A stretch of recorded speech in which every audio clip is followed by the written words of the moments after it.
So good morning and welcome to NTA Guys Introductory Class to Canadian Professional Responsibility. We have about 30 people registered, so I will try to wait to start to get into the main part of the course so that a lot more people can join. Like I said, it is an interactive class.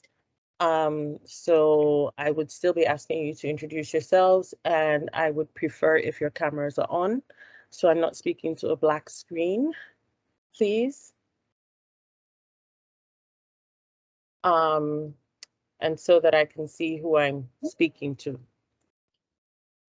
So I will give it, I think, another 2-3 minutes, and then we'll get into the course. Okay?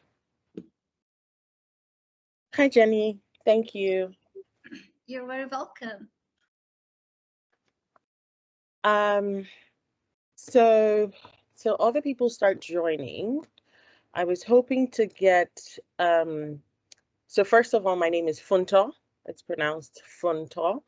I'm the guide from the NCA Guides for Canadian Professional Responsibility.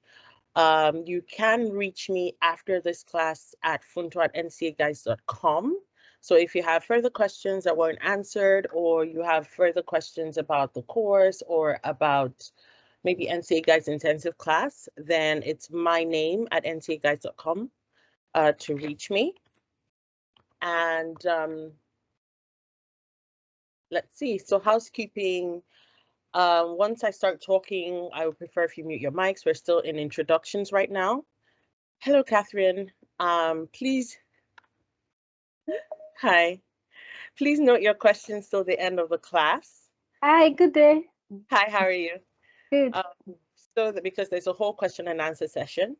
And then if I'm saying something and you might forget, then you can raise your hand. If you're on your computer, you have the raise your hand function so that you can ask the question right there and then we can deal with other questions after.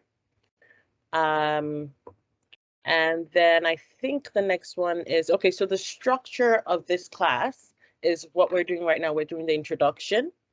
Then we'll do a brief discussion of the requirements of the NCA for professional responsibility. Sometimes I will refer to it as ethics. Then I will do an introduction to Canadian professional responsibility. And how I do that is I run through the syllabus. Because the syllabus of the course for the NCA is the main body of knowledge for your exams.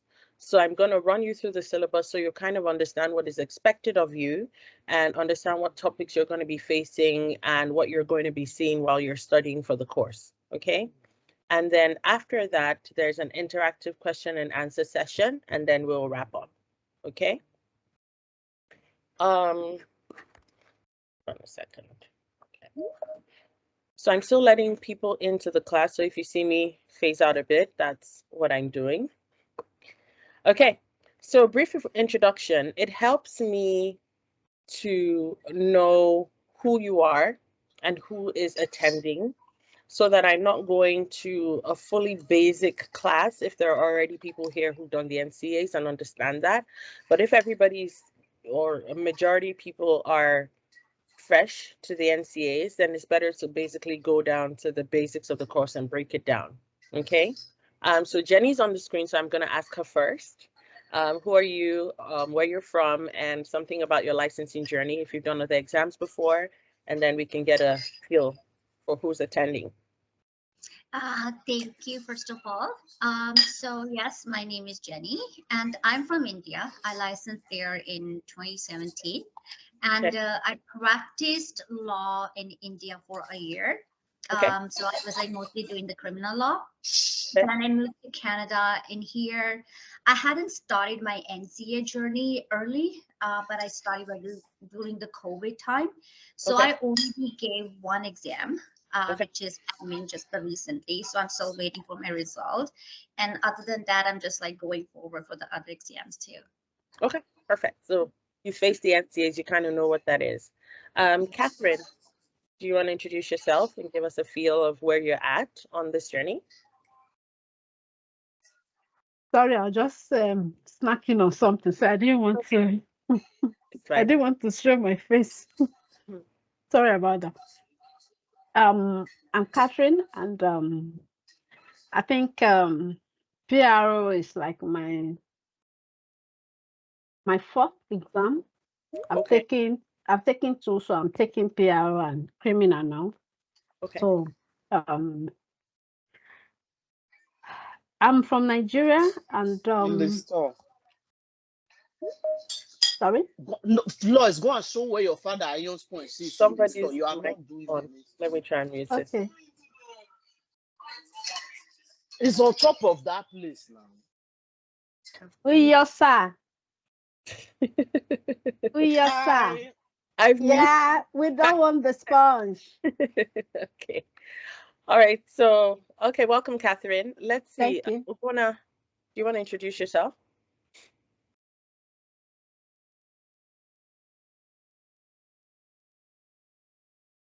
Gonna.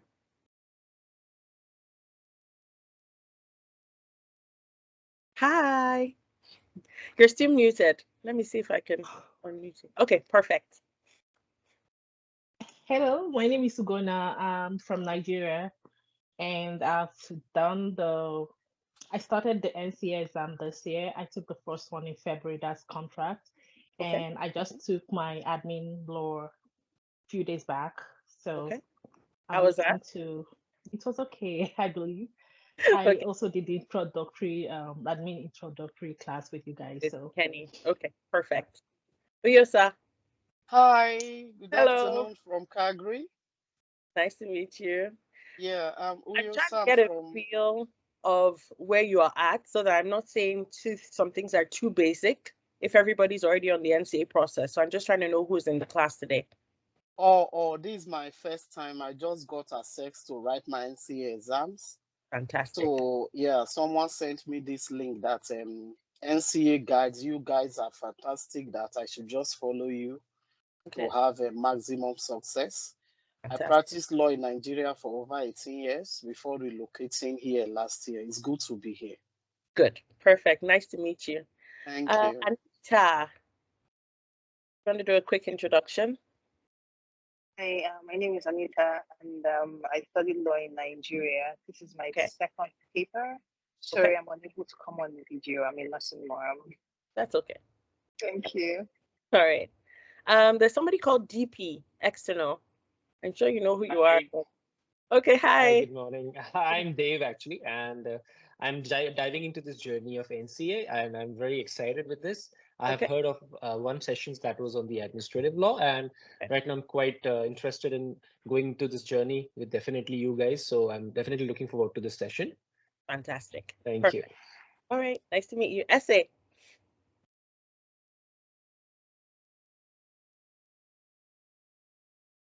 I think you're the last before we go into it.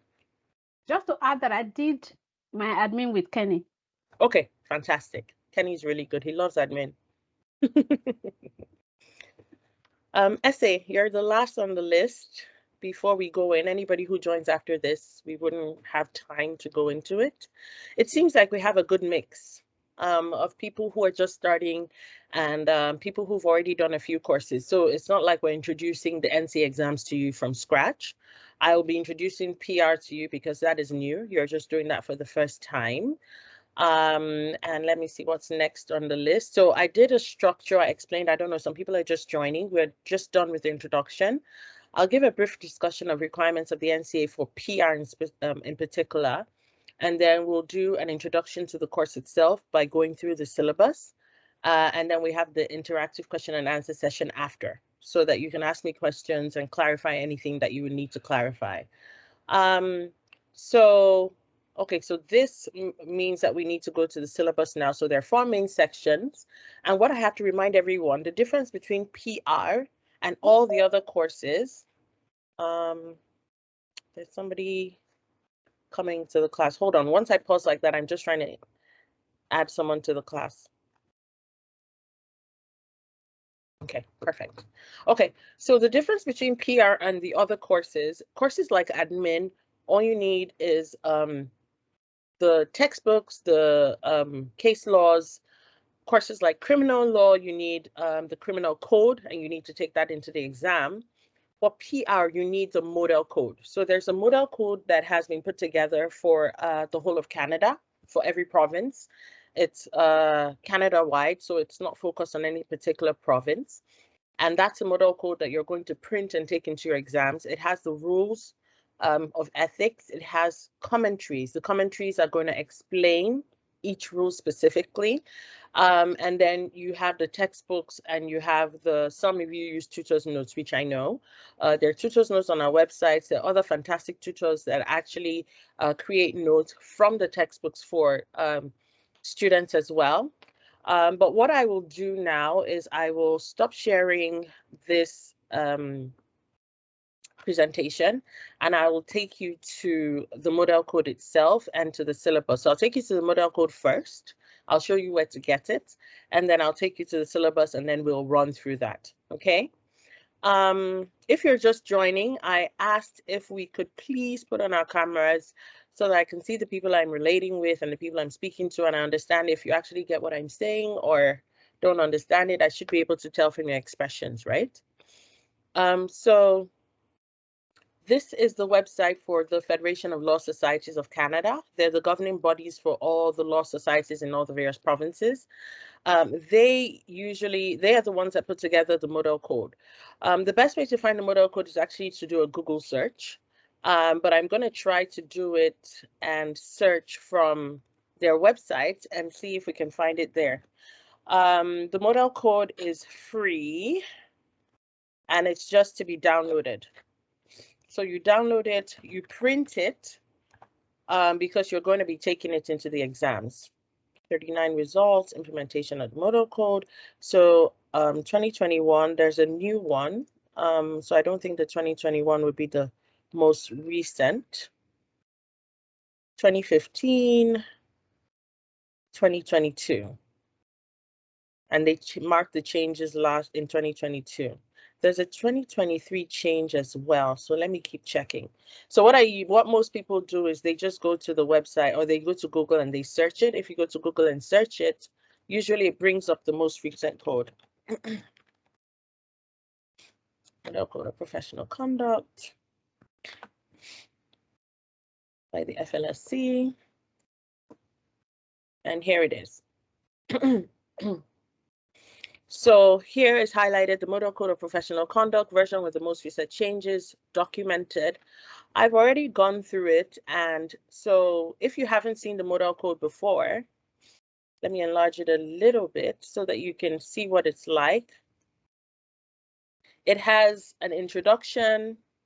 It has basically a general index of what sections or topics are listed in the code.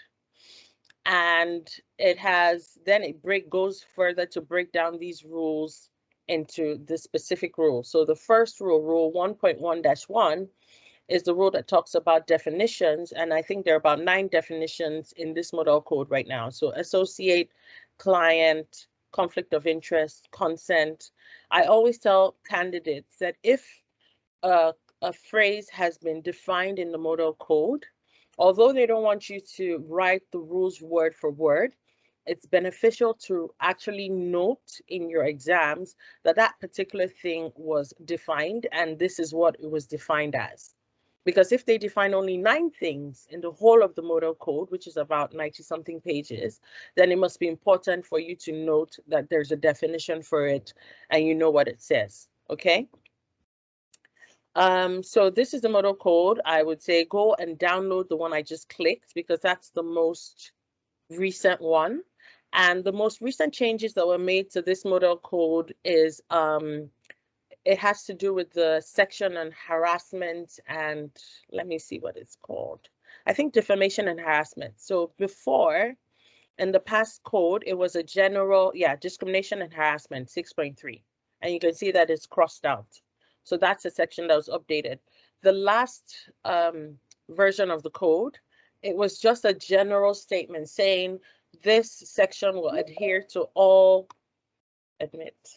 this section would adhere to all the fundamental rights of fundamental human rights.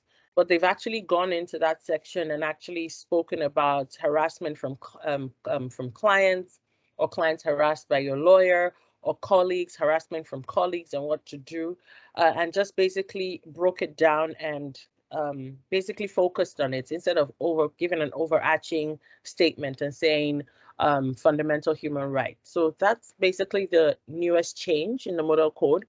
Apart from that, it has remained the same since 2017. I'm going to stop sharing the code now. Did that make sense? Did everybody get that? How to get your code and how to print it? Okay. Now what I'm going to share. Yes, I did. Fantastic. So what I'm going to share now is how to get to your syllabus, just in case you haven't done any of the exams before. And I'll open the syllabus and then we're going to go through it chapter by chapter. Okay. So the syllabus is found on nca.legal. Let's see. Yeah. Should have it open somewhere. Okay. So I'm back to this window. So the NCA website is different from the FLSC website. The NCA just deals with your exams, your schedules, and resources. It's really good to go to the FAQs of the NCA website often because they have new releases. If there are changes in fees, changes in syllabuses, you'll find them at the FAQ and the resource section. Your outlines will be found in the schedules. So exam outlines and sample section. And when you scroll down, it has every single exam outline for all the exams that are hosted by the NCA. Now, there are two clickable points on each exam. There's this one, the Canadian Professional Responsibility, and it tells you which version it is, the March 2023 version, which is last year. And then this click here is also something else. It's a sample exam. So it gives you an example of what kind of exams they would bring, the way the questions are phrased for PR and for all the other courses. And you can actually, after reading a bit, actually go to look at that sample exam and answer the questions in your own words to see how well you've read or to be able to gauge your response time or time yourself with responding to one of their exams. So the Canadian Professional Responsibility syllabus has been updated. It looks nicer. They've given it a different front page. And what I like about all the syllabuses is they will give you an overview of the course, tell you why it's important. They'll tell you the course objectives. So for this particular course for PR, for most courses of the NCA, they want you to learn the concepts, they want you to learn the skills, and they want you to do focused and critical thinking. Now, what we've noticed as tutors and as trainers is most of our common law candidates, they've gone through processes of closed book exams. So you go into class, they train you, they teach you about the law, you learn the law. A lot of people commit it to memory. You go into the exams and you basically repeat what you have learned or what you have committed to memory. Now, the difference with the NCAs, and we had, I hosted an event with Deborah Wolf recently for the ITL network. The NCA wants to see your critical thinking. That's where most of your marks are going. So you have an open book exam. So knowing the law is not important because they know you can actually check the law, you can check the rules, and you can check the cases. You have it right there in your exam. They want to know how you apply what you've learned to whatever the question is. So if they give you a real life scenario, they want you to be able to say lawyer Tom, lawyer Catherine, lawyer Ogona did this, did that, and this is what the rule says. And I think lawyer Ogona should respond in this way because this is what the rule says. So how you apply what you've learned in your course and in your reading to what they've actually given you as a scenario or what the question is what the NCA is focusing on. So you have to notice that they're teaching you concepts. So think of all your chapters as concepts. And when they say concepts, they're talking of things like conflict of interest, confidentiality, creating a relationship with a lawyer. Is it formal? Is it not formal? When is it created? When is it terminated? Just those concepts. If your client is an organization, what do you do? That's a concept. So they want you to first know these things as concepts. Then they want you to have the skills of finding the applicable rules in the model code that are applicable to your concepts. And then they want you to apply yourself. So they want you to then, the third one is focused critical thinking, applying these rules and these concepts to the questions that you have been asked. Okay? Now, the format and the materials for the readings. The format for the readings, of course, we all know NCA is self-taught. Most people have jobs and families and they need tutors and guides, which is where we come in, because we've gone through the materials countless times. We've gone through the exams, we've passed them. So we're able to give you our angle, and then our angle from, for example, if you're doing criminal with Idaya is a Crown Counsel. So she's able to give you real life examples in criminal law. With ethics from practice, I'm able to give you like real life examples as well, or cases that have just happened, or things that I have seen in practice that you can then apply, or refer to the cases that the exams or the courses or your tutor's notes or your textbooks have given you, and explain how they're applicable to those concepts and how you will use them to answer your question. Now, the main text, I don't know if you'll see it because I have a background, so I'm going to put it on me, is the Alex Woolley, Richard Devlin, and Brent Cotter textbook. It's Lawyers, Ethics, and Professional Regulation. It's the 4th edition. And that's the main textbook for this course, right? The model code is the second material that you will need for this course, and I've shown that to you. And then each topic, there's course reading. So for each topic, the readings for each topic are set out in the course outline, which we'll go through below. Sometimes they give you problems and issues. I tell people these problems and issues are basically to help you see if you actually understood the course reading. So they'll give you questions. If you finish reading what you have, your outline, and you finish reading your textbook for that particular section, then you go to the problems and issues and see if you can answer the questions. If you have time, and you should have time, it would be good to answer this problem and issues, give it like a paragraph in your own words. That way you're going into the exams with paragraphs relating to this particular concepts. And then you don't have to be racking your brain or your memory for some of these answers because you've answered them before and you're able to lift that, and it saves you time if you've done the answering before. Okay, and sometimes you'll be able to, some of those paragraphs, you can adapt them to whatever the question is, and that also saves you time in the exam. Okay, now for the optional materials, optional is in bracket, it is optional. You can pass the NCA exams without reading these further materials. These further materials are educational. They help you understand the concept better. They're usually articles from well-known writers, well-known professors in the industry, and they just give you a clearer picture of that particular concept. But you do not need this to pass the exam, okay?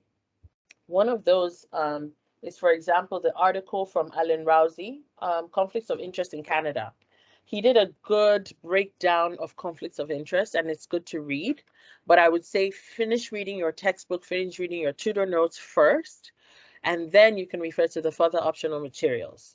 So I don't want you to think, read the optional materials, it takes your time and you don't actually finish the course content, okay? Something I always also advise my candidates is before you pick up anything, or evaluation is 100% open book written examination. Also, I think you should know this because you've done the exam before, but the NCA only marks up to 50% of your exams. Once you hit the 50% mark, they stop marking. So basically, we advise our candidates, do your best questions first. The NCA sometimes tells you to start and do your questions, follow your questions in sequence. Now, the reason for that is sometimes they might give you a scenario, a page long, 2 pages long, 3 pages long, and then they will ask you question 2, 3, and 4 on the same scenario. Now, if you go to question 3, for example, or you start question 1 and you haven't actually looked through all your questions, you might end up answering question 3 in question 1 and wasting your time. So it's better to, in the exam, run through all the questions, know where everything is, so that you're not answering a similar question in your question 1 and then you have to duplicate it in question 3. But I would say run through your questions, look at the ones that you're really good at, the ones you're really sure of, start with those questions so that when you're being marked, And then this is, okay, I'm actually talking from the written experience, because then we were writing and you could write question 3 before question 2 and question 1. I think on the online exams, every exam question is on a different page, right? So, but I would say treat it first so that your mind is fresh. You're given all the information that you have. And when they mark it, basically, you're able to get your marks from your top answers rather than answering a question you're not really good at and getting maybe 2-3 points when you could have done really well on a particular question. So a question that you're really good at, and secondly, the highest rank question. If you have a 3-question exam with maybe 60 marks for one, 20 for the other one, we would always advise you to do the 60-mark question, because you're going to get more points answering it rather than going to the 60-mark question when you spent your time, you have maybe an hour left and you're rushing. Okay, so those are tips that we always give our candidates. One question that you know really well, or the question with the highest marks, because once they get to 50 marks, they're going to stop marking or stop marking. It's if you haven't gotten enough marks, they go to the next question to mark. If you still don't get enough, they go to the next question to mark. Okay. Do we have any questions from this introduction of the course outline? No. No? Okay, perfect. So like I was saying, there are 4 main sections in professional responsibility. There's the part A, part B, and part D. Okay, and they divided it into this section so that you can bunch the ideas together. Now, part A is a legal profession, lawyers in the society, and a society of lawyers. This, in my mind, is the most theoretical part of the course. A lot of people get stuck on this part of the course and they lose interest in reading it, and they are there for the first 2-3 weeks trying to actually go through part A.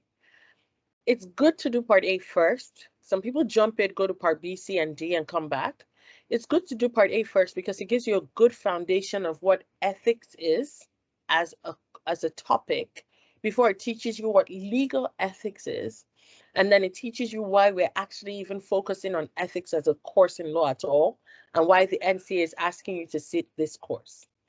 Now, I remind candidates that as you're reading for this course, you have to remember that unlike other courses, maybe administrative law or criminal law, that you read, you pass the exams, you might not have to treat those topics again, depending on the area of law that you focus on or the area of law you practice in.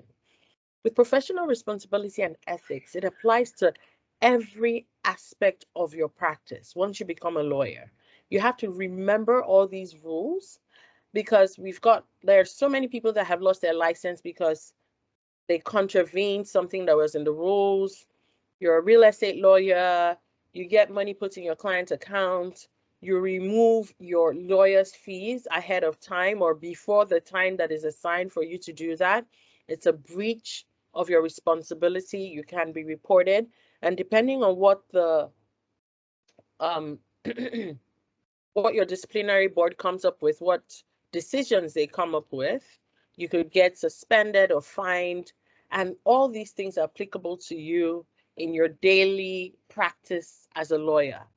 I think I forgot to mention, so before you start reading for this course, I always advise you to read the model code like a storybook. Don't take a pen, don't take a pencil, don't make notes, just print it, sit with it, read it from cover to cover, rule 1 to rule 7 to rule 7, and read it through. Now, the reason I'm asking you to do this is once you've read all the rules, and you're a lawyer, so I know your memories are really great. When you're reading the course content, you remember that, oh, I've seen that rule before. Oh, I've seen that commentary before. There was an explanation. And then you'd easily refer to your model code as you're reading to remind you of what that rule was. But if you're totally unaware of what the rules say, then it's totally new to you. You don't even realize that that rule has existed. Things like, as a lawyer, am I able to take on other jobs while I'm doing my legal practice? Am I able to borrow my client money? What are language rights in Canada? Why are language rights important? And I'll mention, language rights seem like something very trivial, but we're in a multicultural country now. Everybody has different languages. I think it stemmed from the First Nations because they have a different language from English. But everybody else who's emigrated or immigrated into Canada has a totally different language. Your society, your clientele, everybody's diverse. So you have an obligation as a lawyer to offer your clients services in a language they understand. If you explain something in English to them and they don't fully understand what you're saying, they might not make the best decisions. But if you realize that this person has a limitation in the language I'm able to explain this um, case to them in, then you also have a second obligation to find a lawyer for that client who speaks that language and will be able to explain the information to them clearly in languages that they understand so that they can make informed decisions as clients. Okay, so there's some nuances to the Canadian practice of ethics that might be slightly different. For example, I know that in Nigeria, it's actually taboo to advertise your practice. In Canada, within a specific framework, you can advertise, but you're not allowed to say that you're an expert in that field, for example. Unless maybe you got an award in that field, then you can advertise the fact that, oh, we won the 2023 award for maybe mergers and acquisitions, but you can't claim that you yourself are an expert. You can't write it in documentation, you can't write it in flyers, because they feel it's an undue advantage. You're misleading the public to believe that you are the best when there's nothing else, when there are other lawyers who can actually offer that competent service, okay?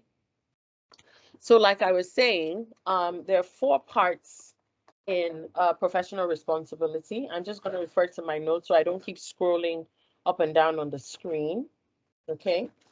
The first part, like we can see, is the legal profession, lawyers in the society and the society of lawyers. And then the second part, part B, is the regulation of lawyers and the regulation of the legal profession. Part C, oh no, this is all part A, sorry. Looking at my syllabus. Oh well, let me scroll through. I think it'll be better for you. Let me scroll through. Does anyone have questions so far? I'm trying to give you an overview and then we'll go into it. So there's part A, the legal profession, lawyers and society, and a society of lawyers. I want you to think of it in parts so that as you're studying, you're finishing one section and moving to the next. You're like, okay, I finished that concept. I'm going to the next one. Then there's part B, ethics, lawyering, and professional regulation. Part C, which deals with specific areas of law. Part C, some specific practice areas where ethics is applicable, professional responsibility and ethics are applicable. And part D is the shortest section, is access to justice. It's a really important part of Canadian law, and it's really important for us to discuss it. So I'm going to go back to part A and then break it down for you and then kind of point out what you should focus on in those sections and why it's important. So like I said, this is the theoretical part of, is it big enough? Are you guys able to see it? I'm not seeing your faces anymore. Are you Yes. fine? Okay, perfect. Yes. Yeah, I can see. Okay. Okay. Can. My face is here. It's okay. Okay, so with profession and professionalism, like I said, it's the theoretical part of ethics, right?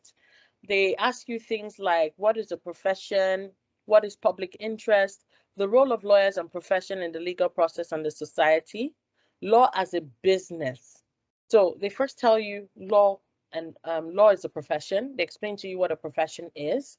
You can think of professions as like medicine, doctors, accounting, legal. Professions usually have a barrier to entry. They usually have stringent examinations and licensing to get into. They're usually self-regulating. So they regulate themselves. Now, why are they self-regulating? Because the people who train in that profession are experts and they can't bring a non-expert to come and decide on decisions on their behalf because you haven't trained in that profession. So it's usually self-regulating.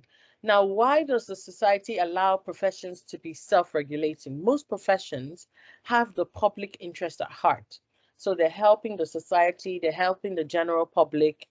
And if they're helping the general public, they're usually neutral arbiters. So they're not on anybody's side. They're on the side of justice, they're on the side of the society, they're on the side of basically the best thing happening for the good of the society. So they're allowed to self-regulate. There's some people that are for this and there's some people that are against this. In class one, we'll start talking about, in the intensive classes, we'll talk about these schools of thought, those who believe that it's positive for professions to be self-regulating, those who think it's negative, why they think it's positive, why they think it's negative. One thing I want to point out is with professional responsibility, unlike other courses, I believe it's like a storytelling course. It's letting you tell your own side, what your own view, your own belief, how you think these rules are applicable to whatever the question is. So it's really beneficial for you to say, this is a positive. This is what people are saying. This is what this case is saying.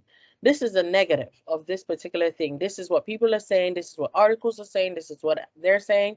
And then in your conclusion, you go ahead to say, this is what I think is right. Because every lawyer has a different reflection based on your past experiences, based on what you think, based on the type of ethics you practice.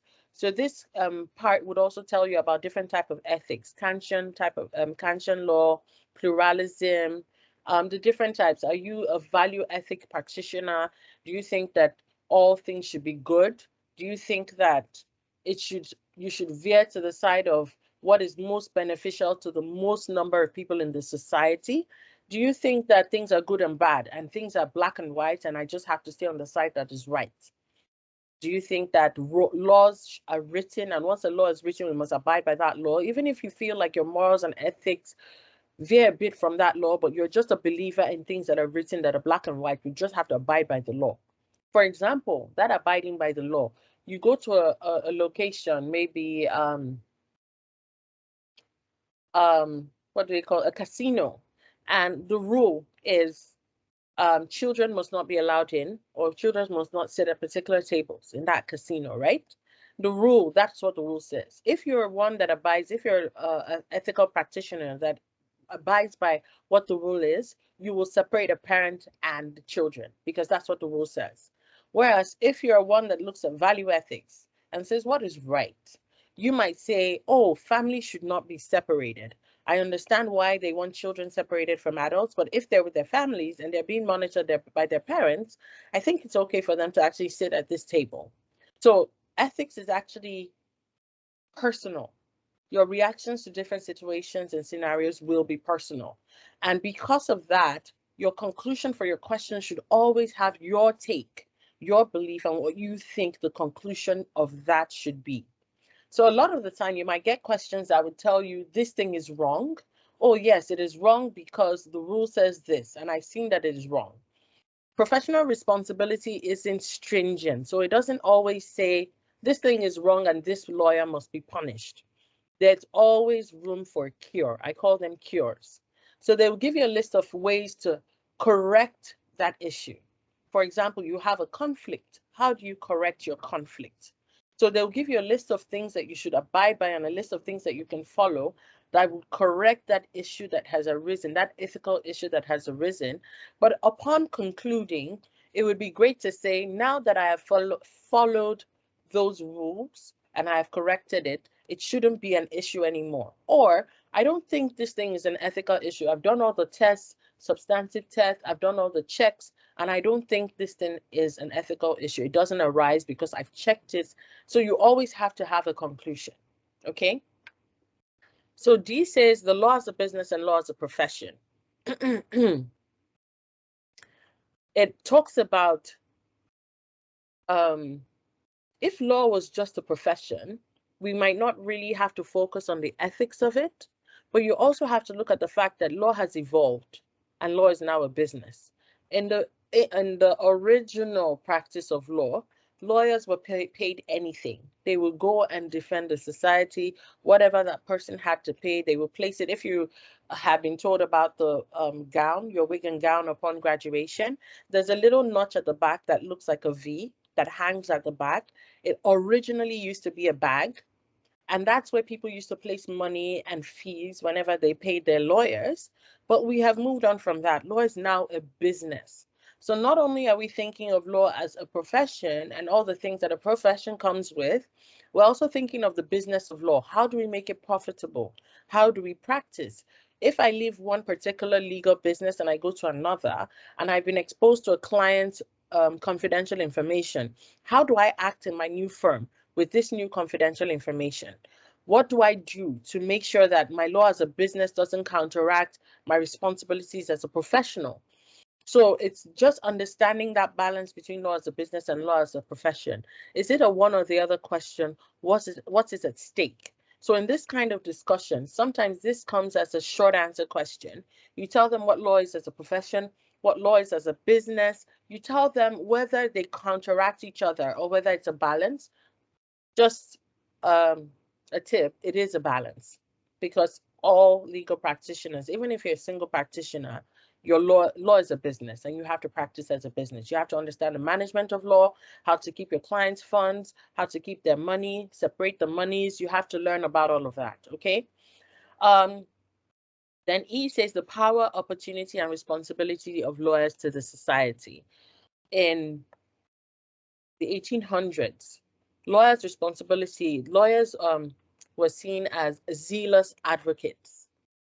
Your client was all and in all. Your client's wants were the most important. Your client's needs were the most important. Their requirements were the most important. There's a statement that a lawyer knows all but one person, and that is the client. This was stated by, I can't remember the name of the lawyer now, who defended Queen Victoria. She was claimed that she cheated on the king, King Henry of England, and she was being persecuted, and they won. I think she was still killed, but her lawyer, he was persecuted a little because they're like, why would you defend her? Lawyers are neutral. It doesn't matter what the case is. We're going to defend that person to the best of our ability because everybody needs to be defended. If they're wrong, then they get the judgment and the decision that was given by the court, but they should still be defended. Their voices must be heard. We must have them defend themselves. Then, with the full body of what occurred, then a decision can be given and we can say justice was served, right?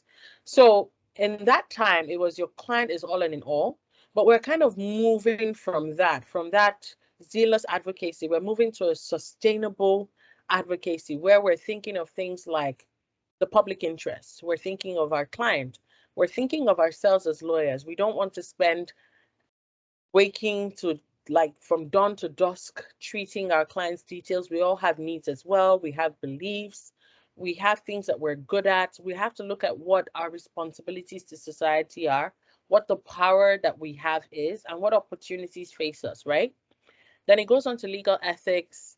What's the orientation of the lawyer's value framework? What role do various principles play in determining the obligations of a lawyer? What is loyalty? What is integrity? What is justice? Now, these are things that are defined, like I said, in section 1 of your code.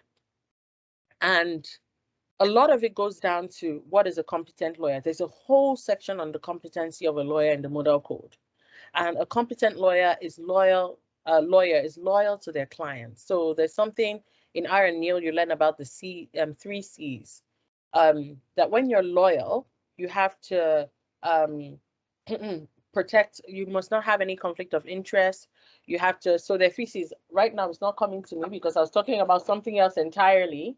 But there are three C's. Just note the three C's and check what they are. And that duty of loyalty is broken down into the three C's, right? And there's integrity, there's justice. As a lawyer, what are your obligations to your client? How do you show that you're a competent lawyer? And that's where things like language rights come in, things about competency come in, things about what fiduciary relationship you owe to that client. So as a lawyer to a client, can you date your client? Can you offer competent service to that person if the person is actually your family member? Can you be neutral in that case? Okay. So what I'm trying to do and why I'm focusing on this part is because I know that a lot of candidates get stuck in this section. And just as you're reading it, just remember what I'm telling you are the important parts and what you're taking out. Some of it is very theoretical and philosophical because they're going back to ethics and who created ethics and why it's important. But it's just for you to understand how ethics is applicable to the law and why you need it. Once you understand what those definitions of ethics are, then all you're doing now is why are we applying it to the law? Why is it important? So there's an important article. It's a required reading, Sustainable Professionalism by Trevor C. Farrow. I talked about it a bit. It's talked about the different types of advocacy. So dominant, zealous advocacy, dominant advocacy, and his solution for the current state of law was sustainable professionalism, which is saying that there should be a balance and that they're trying to implement it in law schools right now so that the lawyers that we're training are not going into law firms and being told you have to pay your dues. You have to work from dawn to dusk. They're coming with this new mindset saying we can have a sustainable profession. There are new law firms that work 4 times a week. There are new law firms that allow bring your children to work day. There are new law firms that are looking at different ways to make sure that the profession is sustainable. People are not burning out. And the sustainable basically the profession acts basically outlives itself. Okay, so for this whole section is just chapter 1 of your textbook, and then obviously do a full general view of the model code. Like I said, read through it. Don't make any notes. Don't highlight. Just read through it and understand what the model code is saying. The Canadian model code is saying. Okay. Now it goes to further optional material. So this I told you is optional. You can pass this exam without it. But if you want to get more information, that's where your optional materials come in. Every link is clickable and you can download the PDFs of these articles, okay? Section A goes to regulation of the lawyers and regulation of the legal profession, okay? It now talks about specific law societies. The commensurate laws and rules that are applicable to this course in your law society are your what do you call it, code of conduct, and your model code of conduct. And then every law society has its own. Wow, today is such a weird day. Sorry, I'm losing sentences. So your professional model code is the one that's Canada-wide, and each law society has its rules of professional conduct. So the Law Society of Ontario, Law Society of BC, everybody has their rules of professional conduct. Now, what roles and responsibilities of the Law Society? What are the roles and responsibilities of the law societies in the legal profession? We've done the legal profession. We've checked that it's a business. We've learned about self-regulation and all of that. Now, why are your law societies important? So it talks about the fact that these are the people that you'll be reported to. You won't be reported to court if you breach an ethical obligation. You'll be reported to your law society. They're going to create a committee. That committee is going to sit down and look at your facts of your case or what happened, and they're the ones that are going to give decisions, and their decisions are binding on you. Sometimes they might ask for a fine, they might suspend you. Sometimes they might actually take your license and withdraw you because what you did was really egregious. This part talks about the structure of the legal profession. What is the source, meaning, and opportunity and responsibility of self-regulation? So what are the sources of ethics? That's where you start learning things like you get source from your model code, you get a source of ethics from your rules of professional conduct, but you should also note that common law cases are actually sources of professional responsibility or professional conduct. Then decisions from other people's cases, committee cases that have been reported are also sources of professional conduct. So a lot of the time, there's a rule that exists in your model code. It's just a sentence or 2 sentences. Then something happens and everyone is like, no, rule 3.4 is applicable to what you've done. But you're like, no, it's not really direct. So what they've done is they've gone to the commentary section and they've explained and given examples of when that particular rule is applicable. Like, oh, if they say you should not have intimate relations with your client, we're not just talking about, oh, your client is a family member. We're talking about having sexual relations with that client. We're talking about dating or marrying that client, because you might be discussing things over the dinner table and finding out confidential information about that client, about another client, based on your relationship. So the commentaries actually get from the source law of ethics, and they actually make those rules more bountiful, if you say, like explains it better. Okay. It talks about statutory and ethical regimes. I've talked about education. I've explained to you why education is important, because it's what you need. It's what is important for a self-regulated profession. You need to be educated in a specific way, pass some particular exams and licenses. The good character requirement to practice law is to show that you're an ethical practitioner, to show that you're abiding by all the laws. If you're going to be assessed by the NCA, they ask for good character requirements to show that you are an ethical lawyer from where you're coming from as well. Okay. Accountability and public interest. You're not just accountable to your clients, you're also accountable to the public. You're accountable to your own colleagues. You can't just hate one of your other colleagues because he was on the opposing side in one case. You have to be cordial to them. There's a way you must react. You have to be cordial and respectful as well, because you might end up on the same side in another case. Okay. Then you see this word competence, it happens all the time. I actually point out to candidates that no matter what question you're asked, it's good to always start talking about the competency and being a competent lawyer, because that's what everything stems from. So you talk about competency, you talk about the quality of your work, candor, being candid with your clients is also important. So that's one of the 3 C's actually. Okay, I'm coming, Catherine. Candor means being honest. So if your client comes and says, this is my case, this is what I want you to do, you have to say what you're saying isn't feasible and wouldn't work. I'm being honest and candid with you, and I'm going to tell you that this is the line that you should follow. You can tell them after giving them the advice and suggest to go and find alternative legal advice. So they don't have to go to another lawyer for the case, but they can go to another lawyer to say, this is the advice I got. Do you think this is a good course of action? And they'll just say, oh, yes, this is alternative legal advice. This is great. Go ahead. This is good. And then you can go back to your original lawyer and the person who was candid with you, right?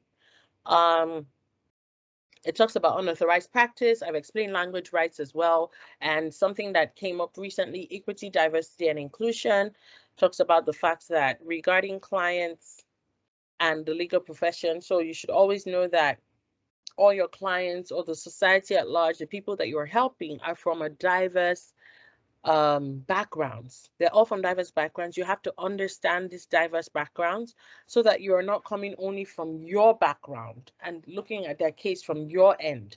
You have to be able to understand it from their own aspect as well and be inclusive in your decision making. Catherine, what was your question? Okay, thank you. Okay. You said something about competence, and that for every questions we are asked, that there's definitely going to be an element of competence. So I was just what I was thinking about is, what if the question relates to integrity, like character, So I was like, Even that. really? So whenever you're dealing with ethics and ethical practice, right? The root origin of your services to your client is, first of all, there's a fiduciary relationship. So you have a little bit more power, you know the law, and you kind of have the expertise to be able to decipher between the nitty-gritty of the law. So fiduciary relationship, that's one step. Now, when you're offering this service, you have to offer this service as a competent lawyer. If you do not have the competency of that case, you're ethically bound to reject the case. So that's the first thing. So a person comes and says, I want to sell a ship. I know a lot of lawyers build upon their practice gradually. and says, oh, I can just go and read up on maritime law and offer this service. You can become a competent lawyer in a short amount of time. But if at that point you're not a competent lawyer, you are obligated to find them somebody who's a competent lawyer to handle that particular matter. Okay, now that's competency. So going off competency to offer good service, competent service, you have to be someone of integrity. You have to be somebody who is offering candor. You have to give them quality. There's a whole section in the, I think it's section 2G, I'm not sure, that gives a list of what a competent lawyer should do in your model code. And it's about A to G, different things. Fills the documentation, gives good advice, responds on time. So all those things always tie back to competency. So your integrity, the only reason you're being a person of integrity and being honest and seeing that, oh, this person, I have to tell them the truth. If your integrity applies to the people on the other side as well. You find out information about your client, you know it might harm your client's case, but you do need to disclose because you're a person of integrity. And that is still you trying to offer competent service to your clients. So although the question may not regard competency or may not be a question on competency, I always say, if you have the time, if it's 5 minutes for that question, then it doesn't make sense to go deep and delve in. But if you do have a time and it's a full body question, it's best to mention your fiduciary relationship, mention competency. It's best to mention the fact that you have a duty of loyalty, break down the duty of loyalty into 3 C's. Duty to avoid conflict of interest, duty to be candid, duty to offer competent service. So that's why I'm saying everything really ties back down, which is why I say professional responsibilities are really, it's like storytelling. So it's not this is the law and that is it. It's this is how I understand it. These are the things that tie in. This is why we're ethical. This is why we're offering service. And this is why we're doing what we do for the society. What you may be dealing with may be a case that deals with something else entirely. But while you're offering that service, you need to be ethical under it as well. Does that help? Okay, perfect. So it goes back to the casebook. It tells you it's chapter 2. Sorry, where am I? Okay, yeah. Tells you it's chapter 2 of your casebook and your model code. If you have your notes, it tells you to refer to rule 7.2 and the commentaries. You briefly skim the basic governing and regulatory materials for one Canadian jurisdiction. So you can look at, there's a list of all the Canadian jurisdictions and territories and your law societies. So it gives you a list there so that you can go and look at your professional responsibility or codes that apply to your particular province. Okay, and then it also lists further optional materials, which are all these articles. The Law Society of Ontario Protecting the Public Online, Constitutional Act, Law Society of New Brunswick. The reason these things can't be compulsory is because I live, for example, I live in BC. None of these laws will be applicable to me. They help me understand ethics and they help me understand the practice of ethics, but it doesn't apply in my province. Do you understand what I mean? So they're optional materials. Okay, so that's part A. Now, part A is theoretical. We've explained it. I've gone through the important aspects of it. Now we're dealing with part B, ethics, lawyering, and the professional regulation. Now, this is the actual hands-on practice of ethics in your practice, right? So this deals with things like formation of the lawyer-client relationship. And I always tell everyone, it's best to think of the creation of it's best to think of the lawyer-client relationship in 3 categories: formation of the relationship, being in the relationship, the center of that relationship, and terminating that relationship. So when you're thinking of formation, you have to think of how does a lawyer-client relationship come into being? How is it started? How does it get initiated? What are the things that show that it's initiated? And then in the middle of the practice, what do I need to do? What do I need? What are the services I need to offer? That's where you start thinking of competency, integrity, quality of service, all those things that are listed at the beginning of your model code. Those are the things that you're going to offer to your client during that relationship. Then all the other concepts in section C and D, things like avoiding conflict of interest, confidentiality, when I can release their information. If my client is an organization, how do I keep their documentation? Who exactly is my client? If my client is an organization, is it everybody in the firm? Is it the CEO? Is it the CFO? Is it the chief legal officer? Who exactly is my client? Because once you get a PR question, I always tell everyone, have a piece of paper that you can jot, because once you get your PR question, it's unlike admin and constitutional. We're not looking at the law. The important part in ethics is, who is the lawyer in this question? Is it me? Is it lawyer Thomas that they've stated? Is it they'll say your practice head? Who is the lawyer here? That's the first question. The next question is, what ethical responsibilities or concepts have arisen in this question? So are they talking about conflicts? Are they talking about confidentiality? Can I mention competency? Can I mention integrity?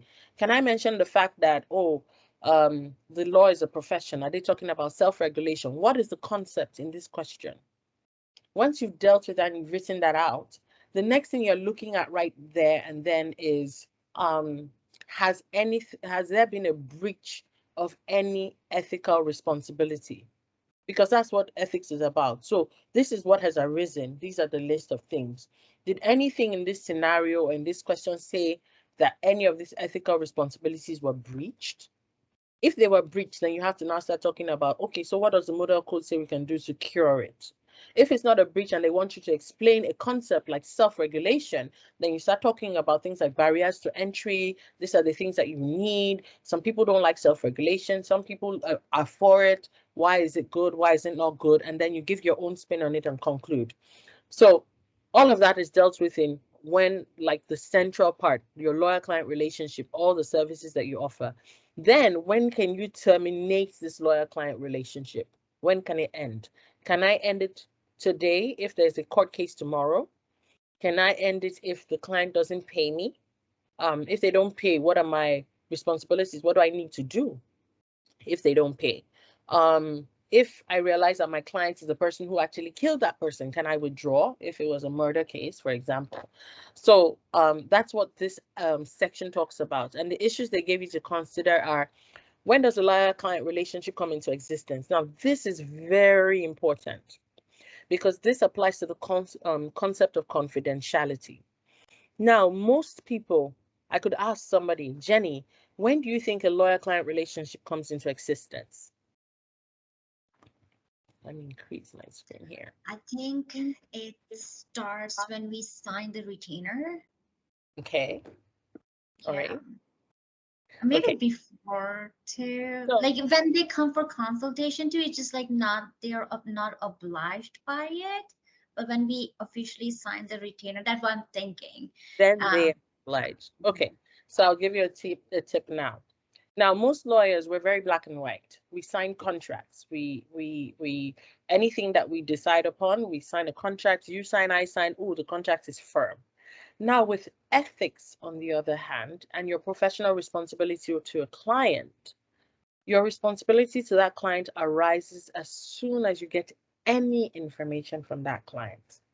Now, before you decide to become a lawyer to that client, they have to give you the information of the case, because you have to see if you're competent enough to handle it, and then you have to see if you can actually represent them to the best of your ability.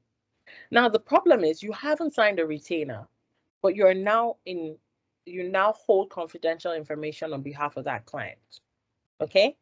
So your relationship, your lawyer-client relationship, according to this course and in your practice in Canada, arises as soon as you've done that consultation.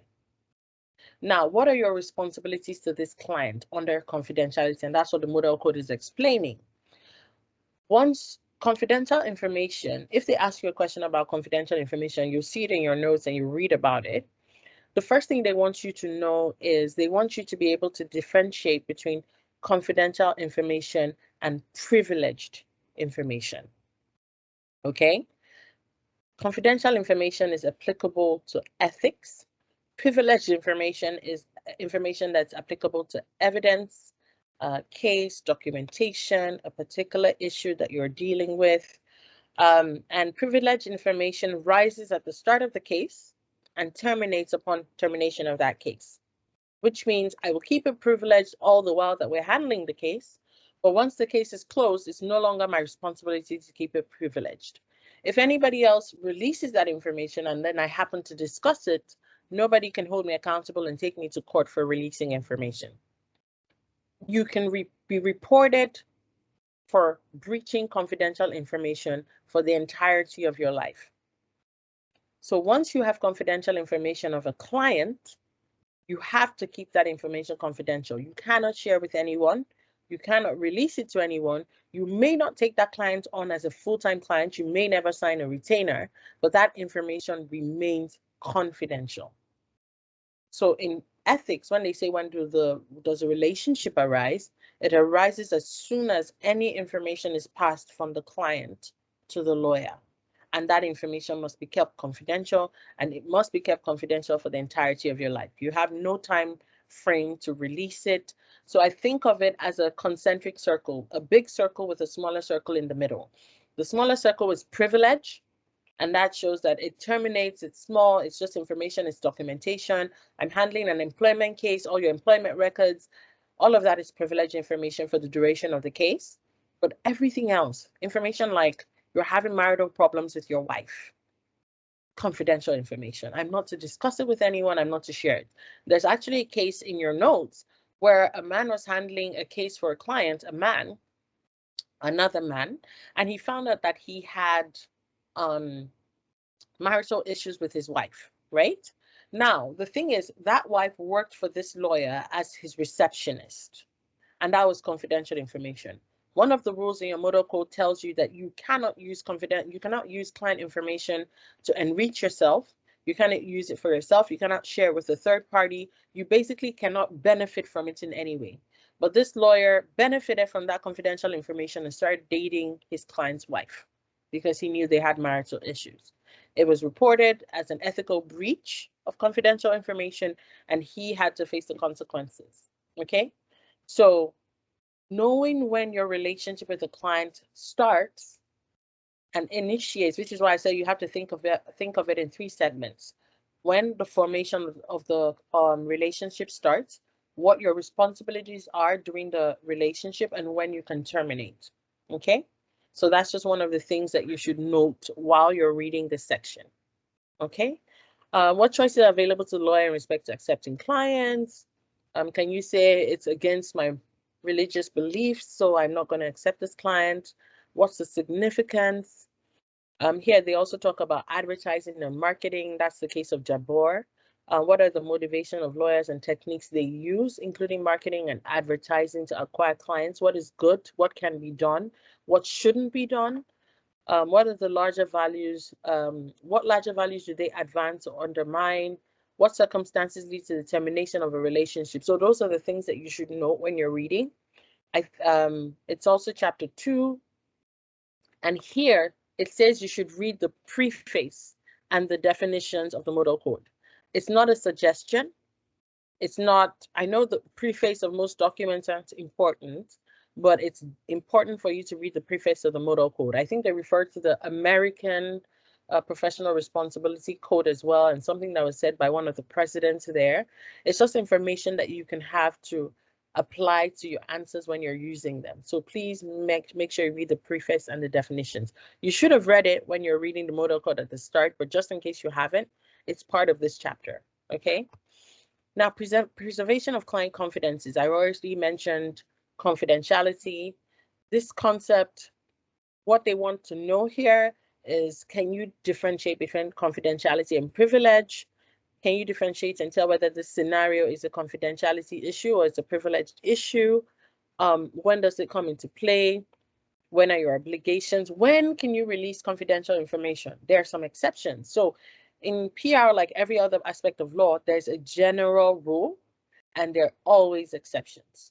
So for example, in confidential, when you keep client confidences, you're able to release this information. For example, if there's going to be harm to the public.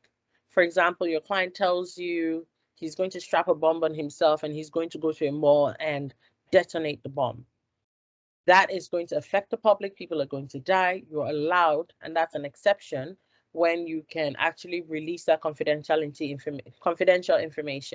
You can release another exception is a fraud exception, and I think there are 4 others that you should know as exceptions to confidentiality, right? What is the difference between confidentiality and privilege? This wasn't in the syllabus before, but I always highlighted it to let everyone know that they just want to be able to tell that you know the difference. And then what exceptions exist to these obligations. So that's basically what you need to know about client confidences. It's good to know what cases should be there and what should be listed. The NCA guides has a professional code expanded index. And I'll explain. Let me see. Tell me does the screen switch when I do this? Can you see the model code at the moment? Yes? Okay, perfect. So one of the things that I noted when we were putting together this course is that the model code itself, it gives you a table of contents, and then it gives you things like 3.1, competence, definitions, quality of service, but it doesn't tell you what rules they are. So a lot of candidates were wasting time actually going, after they do quality of service, they have to open page 20, check it's 3.2.3-4, and then that was what they had to put in their rule section, right? And it was wasting time.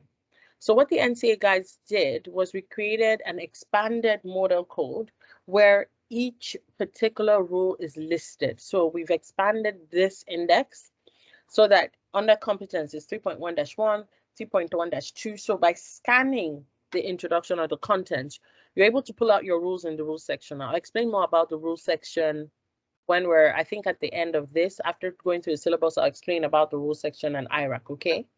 But I just wanted to point that out. So we do have an expanded model code until on the website, and it's really helpful. And these are the reasons why. Now back to our code. Okay, so chapter 3 talks about confidences, obligations, and that expanded. The reason I showed you that is because the expanded index, when it gets to confidentiality, it lists all the cases that can be applicable and what you should be writing in your notes. So it's not a framework, it's a model code, but it just has additional information so that you don't have to glance from your model code as you're flipping and then glance to your notes as well, and then glance to as many documents. It just has everything together. Your model code expanded, your rules listed, and additional cases and information that you can add to various concepts. And I did like the major concepts, confidentiality, conflict of interest, like the major ones that I know the NCA focuses on. So conflict of interest. 2 years ago, this used to be the main question. This used to be the 60-point question. They've deviated from that and focused on confidentiality the last 2 years.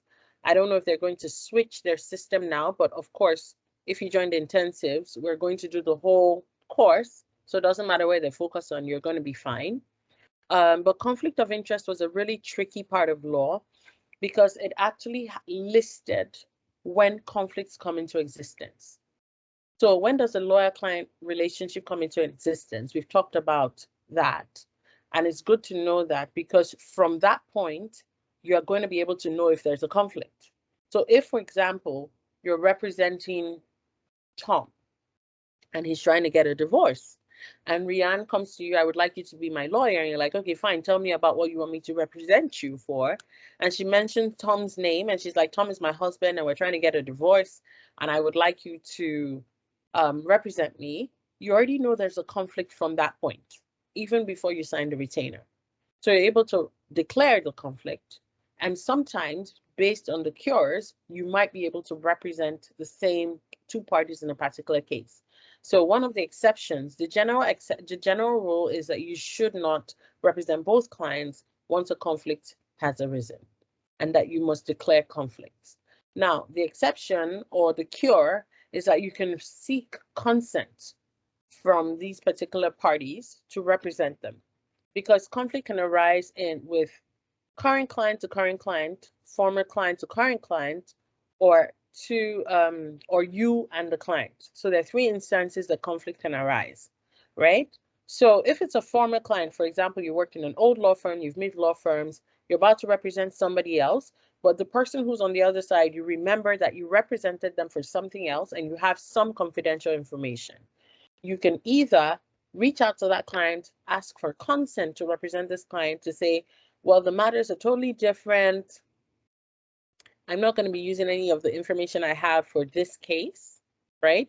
And both of them might give you consent to continue representing this person. Or you might reach out and or just realize that, oh, I have information that might be detrimental to that person that I already know. And then your firm could create something called, there's some guidelines to follow, a screening test, where they hand it over to another lawyer to handle that case. And then you are screened. They make sure you don't have keys to the cabinets. Nobody discusses that case with you. The assistants that help in that case are not the assistants that help you. You're not invited to meetings where that case is discussed. There's a whole list of screening measures that you take, and your firm would alert the former client to say, we are taking the screening measures. This is what we're ensuring to ensure that conflicts does not arise. Okay, so there are different things that the model code lists as options or cures when conflicts arise.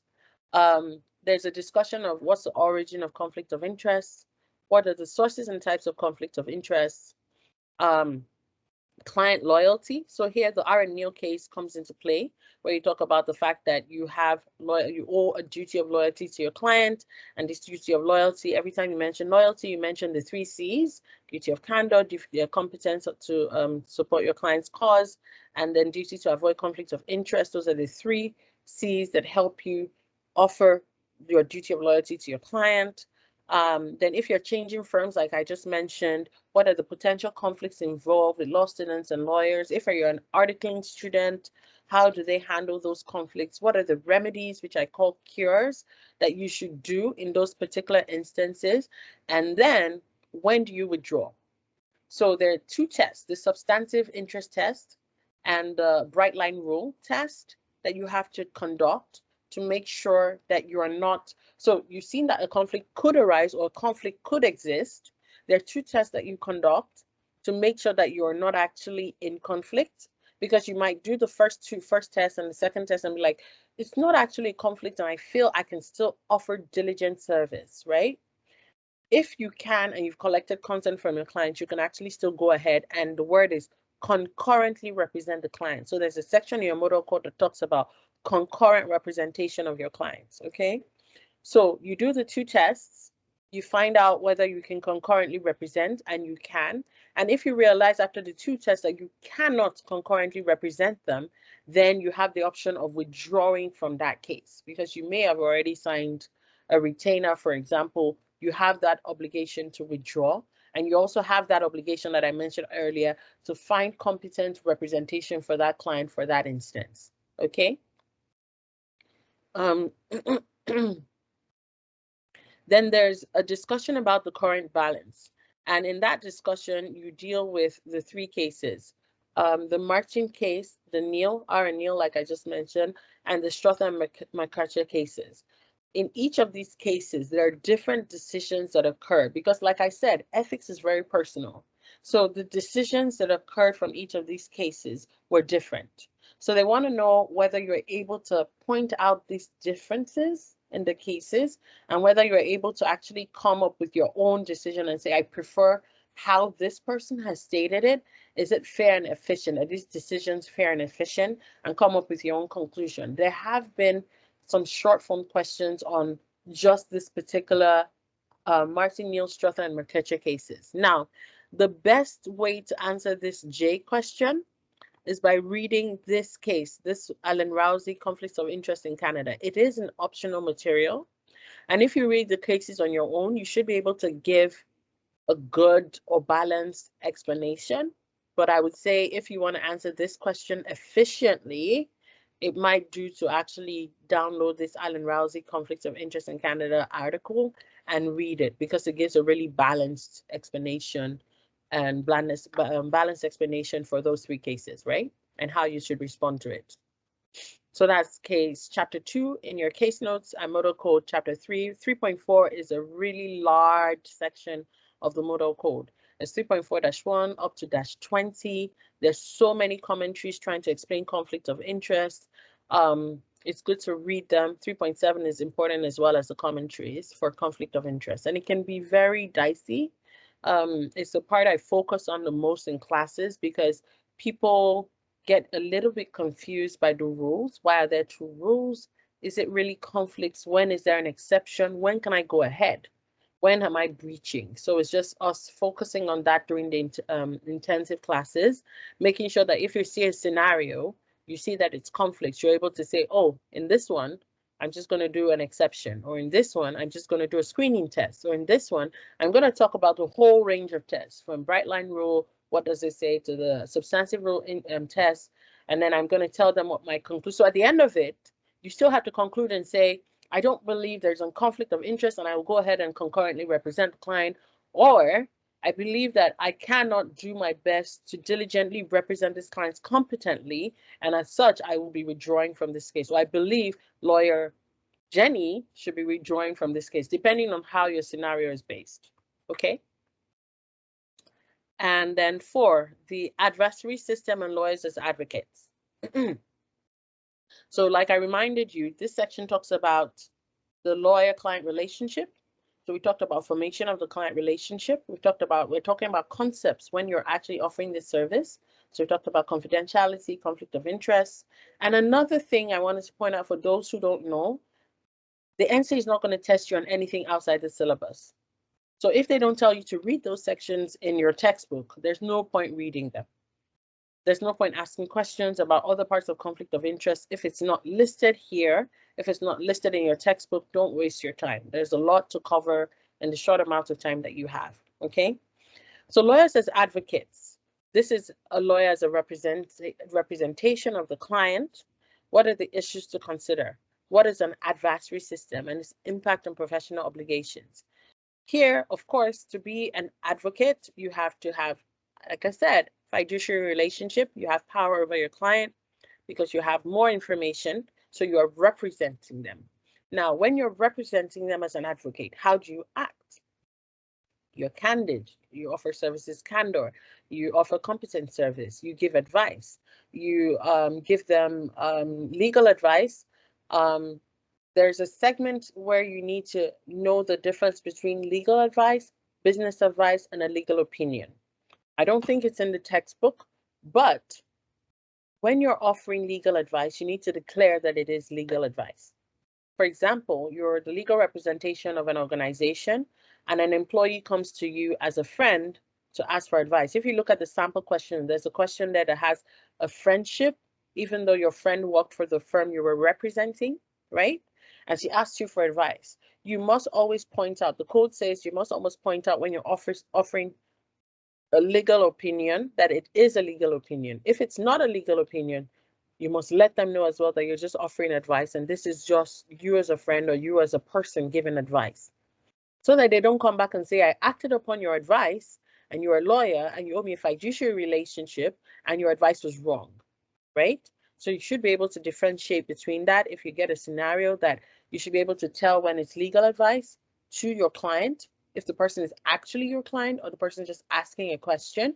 And you must always point out that you stated that it was not legal advice. You were just giving an opinion and it wasn't legal advice at that point. Or that person, you can point out that that lawyer should have pointed that out at the time. Depends on how your scenario plays out, right? Now, a lawyer as an advocate is not just your services or your uh, requirements to your client. You should also have like requirements to other people that you're working with, like counselors. I think I'm jumping the gun. That might be somewhere else. Anyway, lawyers as advocates is different from lawyers as a counselor. I think let me focus on that first, and I'll check below. There's probably something about to other colleagues. Now, when you're a counselor, there are ways that you act with your client, and there are things that you can say. Lawyers as advocates, you're giving specific advice. You're telling them the plan and path that they should go with a case. Where as a counselor, you're asking them, you're giving them. Let me check my notes right now because there's a difference that I would like you to all focus on in particular with the difference between lawyers as counselors and lawyers as advocates.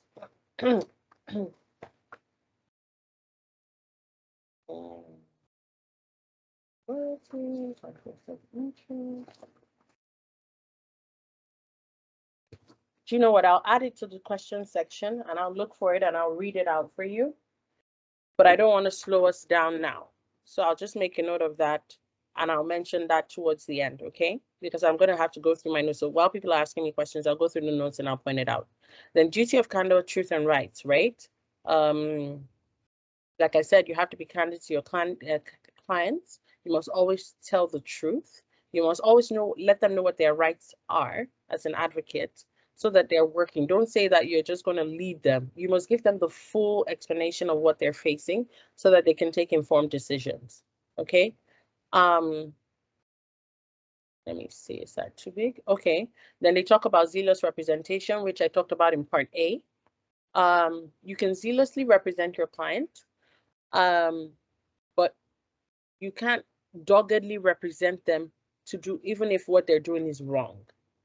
So there's zealous representation, there's zealous advocacy, but you can zealously represent them, like represent them by being on their side, but you're not representing them to the detriment of justice.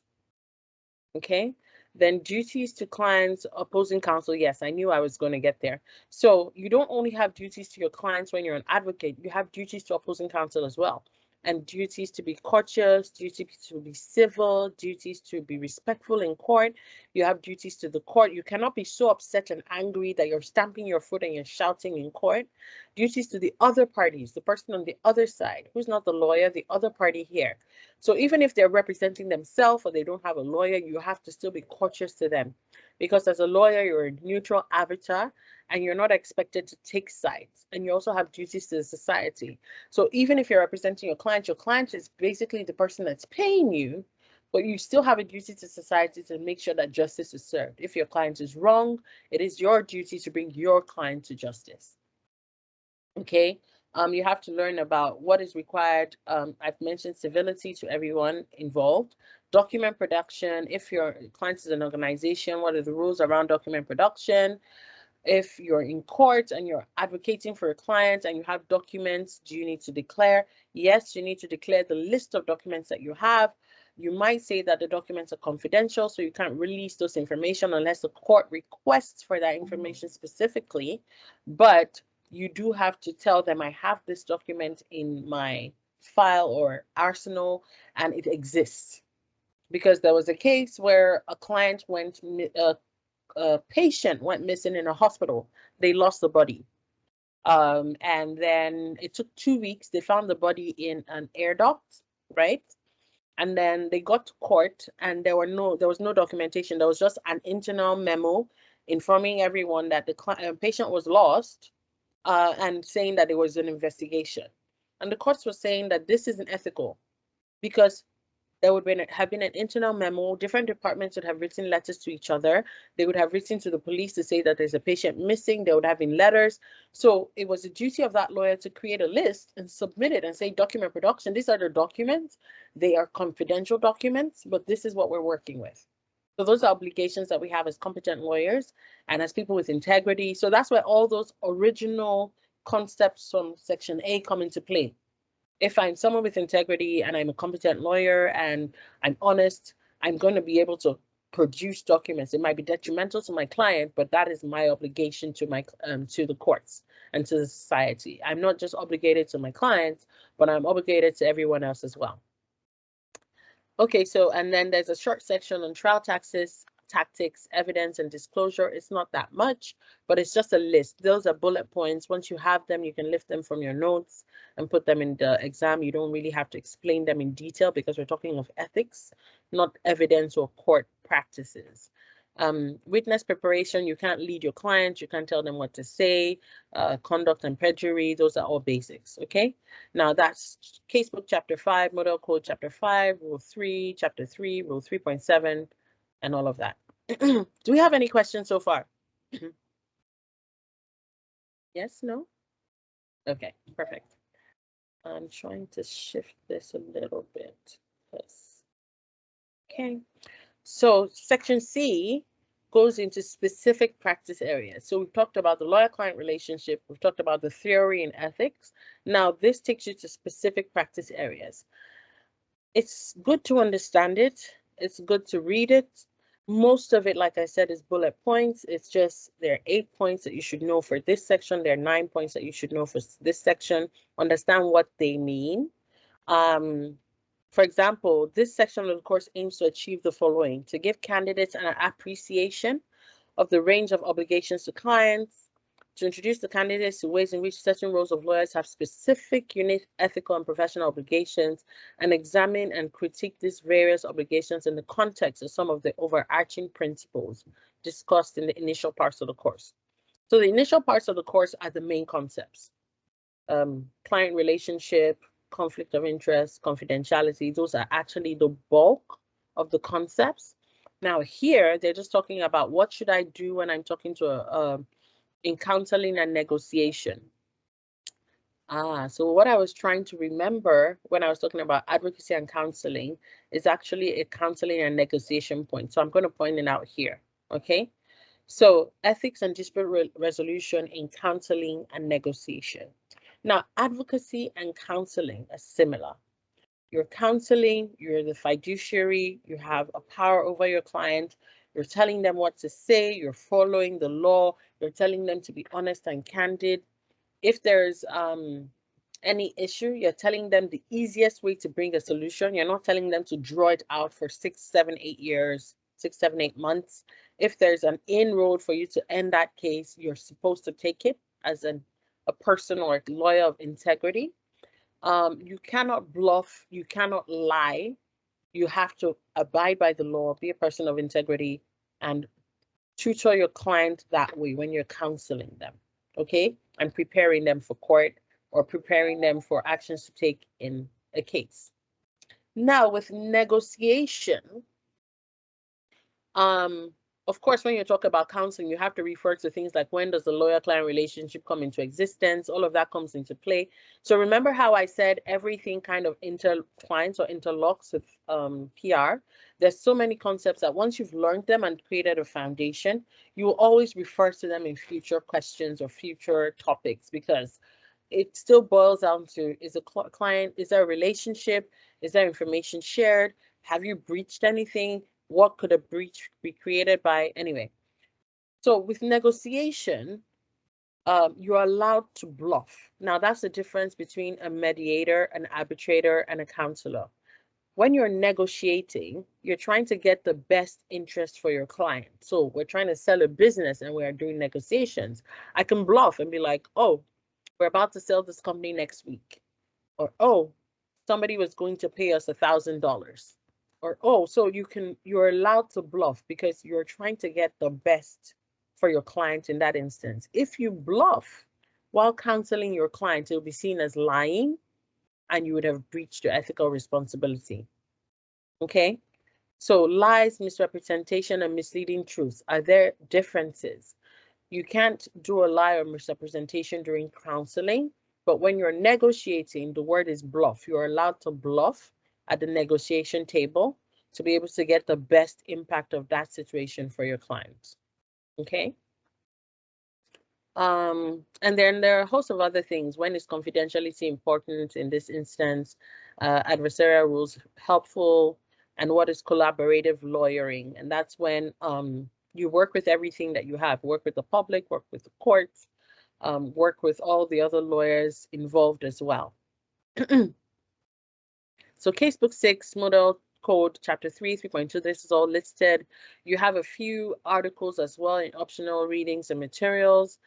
Trevor C. Farrar, who wrote the article for Chapter 1, he also wrote this article. This is optional. Always remember the first one is not optional. It's actually part of your reading course, okay? Ethics and, have I jumped? Ethics and the practice of criminal law. So here they're going to talk about you as a criminal law practitioner, what you're supposed to do when you're preparing your client for a case, what you do when you're preparing your clients to go into a witness stand, what is required of you. Like I said, it's explanatory, but all this can be listed as bullet points. What am I required? What are my ethical responsibilities as a criminal law lawyer? They can be bullet pointed. You have your rules, you refer to them, and then you move on with that. Government lawyers, the background to government lawyers is important because You're representing the government. The government is paying your salary. So it's not just we have 30 clients, or it's almost the same as I work for an organization, but what is required if you're a lawyer to a crown counsel, if you're a crown counsel, so you're a government lawyer, what are your ethical responsibilities in that role? Okay. Now, lawyers in the organizational setting, what you need to know here is the fact that as a lawyer, you have your own, usually you have your own firm or work for a firm.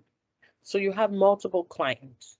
These multiple clients pay for all their cases, and you're getting income from all of them. So you're not really bound. Though you're doing zealous advocacy and representing your clients as best as you can, if you lose one client, you don't lose your practice, right? Now, a lawyer in an organizational setting, you have only one client, and that's the organization. You're hired by that client, you're paid by that client. And the problem is if you disagree with that client, the only thing you can do is withdraw, and that's you losing your job and losing your source of income. So what the model code, like I said, the model code isn't going to punish each lawyer for making a mistake. They always try and cure it. So if you're a lawyer to an organization, and as your lawyer to that organization, you see that your organization is committing fraud, for example, and they're doing something wrong, they're going to give you a different set of steps of things that you can carry out to try and cure the issue, so that when you cure that issue, you can continue in your role and continue to earn money, and you don't have to withdraw. But if then the fraud isn't like resolved, right, then it's now up to you to withdraw. So in the organizational setting, there's something called reporting up the ladder, and it's in the model code, reporting up the ladder. So you as the lawyer have noticed that maybe there's an issue of fraud, or there's something wrong, or there's an ethical breach, or there's something your organization that is doing that isn't correct. Your first step is to report to the person that you relate with. So you might be an external lawyer, you might be an internal lawyer, it doesn't matter. You first report to the person you relate with, which might be the chief legal officer of that organization. Report the fraud and give them time to cure it. If you notice that the fraud or issue is still subsisting, then you report to the chief executive officer. You report up the ladder. You report the fraud, you tell them, please cure it. It's going to affect my license. I could get, my license could be taken away if I'm resolved. This whole issue came up as an issue, as a solution after the Enron issue. So if you can Google the Enron issue, if you haven't heard about it, it's about the collapse of one of the biggest companies in America. And it was realized that too many people were involved in the fraud. The lawyers were involved in it, the board of directors, everybody knew what was going on. And by the time the company collapsed and everybody lost their money, like the shareholders and the company, it was too large. If I recall, I think they were kind of bailed out just to make sure that everything didn't collapse. But a solution that Canada came up with is this reporting up the ladder, to make sure that somebody is reporting, the lawyers are actually watching and not getting involved. So if you report to the CEO, that's the next step, and nothing is done, then you report to the board of directors. If they are also involved in the fraud and they don't want to cure it and they don't want to resolve it, it's at that point that you now have the obligation to withdraw from that organization. Okay? But hopefully they would resolve it so that you don't have to get a loss of income as a lawyer, but just to protect your license and protect yourself, so that if anything goes wrong, if you've done the reporting up the ladder in the organizational setting, then it's now up to you to withdraw at that point. Okay? And the last section is access to justice.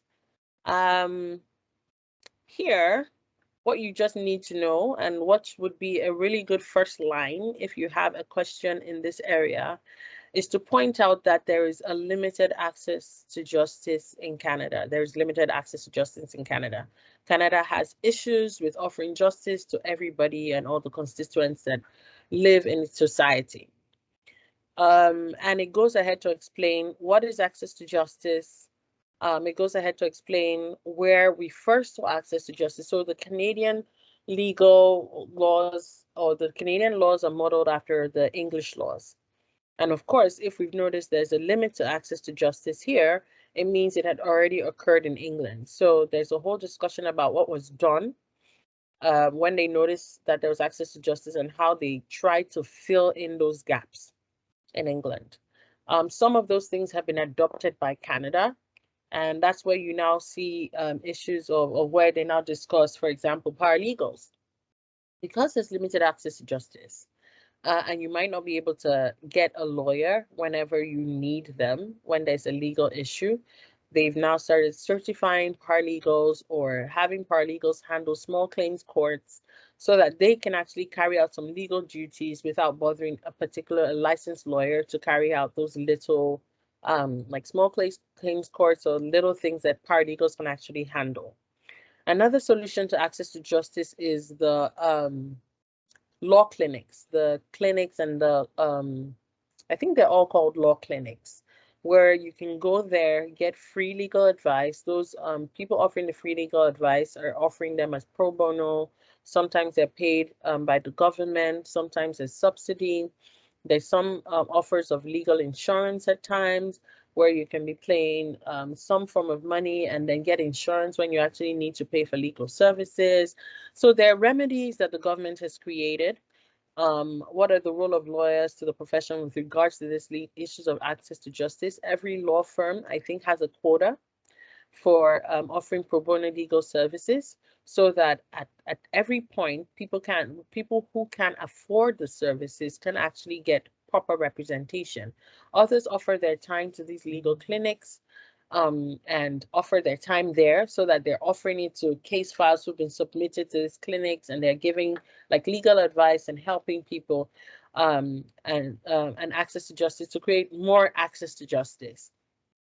We still feel that even with, that's my opinion, you should have one by the time you finish reading, that even with all these remedies, there's still a big lapse, because whenever a basic Canadian has an issue, maybe a traffic court or anything, they always go and represent themselves. The first thing they say, it's not, the first thing that comes to mind is not, let me look for a lawyer. They would try and read the laws and try and represent themselves at residential courts or traffic courts. And it's just, we as people and we as lawyers in the profession, it's our duty to try to push our profession, one, try not to breach these ethical rights that accrue to us, because we're not just damaging our practice or damaging our law firm, we're damaging the profession as a whole, which is why we self-regulate to make sure that once one of our colleagues makes a mistake,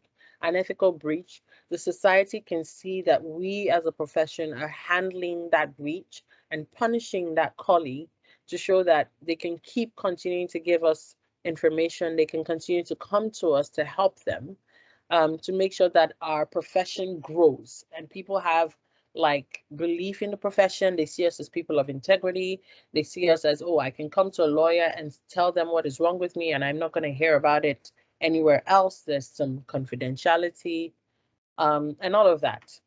So that is the last part of the syllabus. That's access to justice. It's the shortest part. It's about 3 pages long, I believe. Okay, yeah. So chapters 10 to 11, but in tutor's notes is really short. But yeah, chapter 10 to 11 in your casebook. And then you have further optional materials that explains to you about access to justice as well. Trevor Seafire talks about what is access to justice, and then the Action Committee on Access to Justice and Civil and Family Matters Working Group, they have a document that they put up as well that you can read up on about the syllabus. So that is a full run through of your syllabus and what the course entails. I was going to quickly, before we got to questions, I was going to explain. Oh, wow, somebody's just arriving. I was going to explain quickly about Iraq, but it seems like almost everyone has, hold on a second. Sorry. Yeah, so everyone has gone through the NC exams before, but I just wanted to remind you, it is, PR also uses the IRAC rule, the issue, the rule, analysis, and conclusion. I tell people that you can have the crack method, which is the conclusion, the rule, analysis, and conclusion. It's a Canadian, it's learned in Canadian law school, where if they ask you for a memo, although we answer exams with the IRAC rule, so your issue is usually the question that was asked in your question, the last line, you phrase it into an issue, and then that's your issue. And then your rule section is filled with your rules, the applicable rules to that question from your model code, and case law that applies to that question.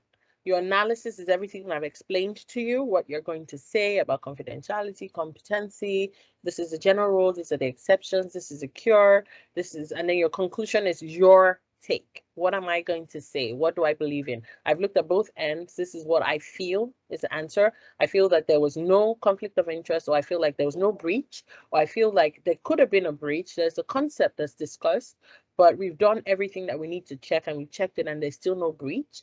Now, with the crack method, the conclusion, rule, analysis, conclusion, that's done when they ask you for a memo. It's rare, but they can ask you for a memo. So if they say your principal partner, sorry, excuse me, your principal partner asks you to draft a memo, memos are started with the conclusion. So you would have made a note of everything you've read. You already know what your analysis is going to be like, and then you write your conclusion. So I'm telling you about blah, blah, blah, blah, blah on this case, and this is what I believe, blah, blah, blah, blah, blah, and this is the end result and my conclusion. And then you go to your rule, your analysis, and then you conclude in full. Since it's a typed an online exam, you can leave your conclusion section of your memo free so that you can finish getting your thought process through and then go back and fill it in. But that's the only time that you use the crack method instead of the IRAC method for answering questions. Now, for professional responsibility, always remember that your focus is not on the rules, it's not on the law, it's on the lawyer and his actions or her actions. So you're looking first to say, who is the lawyer in this instance? Is it me? Is it somebody that they created? Who's that lawyer? What is their name? You have to refer to that name consistently to show that you are applying the rules and the laws.